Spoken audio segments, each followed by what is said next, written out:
I want to show you how to hide photos on iPhone. If you want to hide photos on iPhone, you just go to your photos, you click on select, you select the photos you want to hide. For example, let's select these 5 photos. You click on the share sign down here, then you click on hide. As you can see, the photos are no longer here, but if you go to albums, you'll see the hidden album where you see the 5 photos.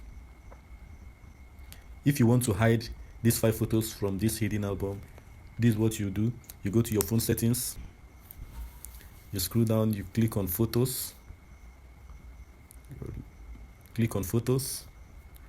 then you untick this hidden album.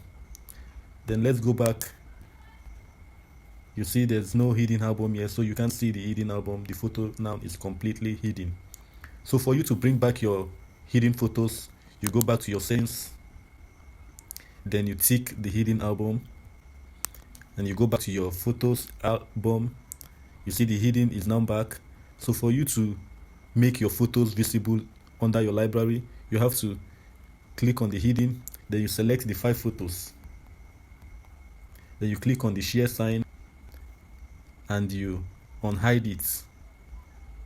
So let's go back to our library. As you can see now in our library, the 5 photos are back in the library. So guys, that's it on how to hide photos on iPhone. I believe the tutorial is helpful. If it is, give me a thumbs up by liking the video, and please subscribe to my channel. I'll see you guys in my next video.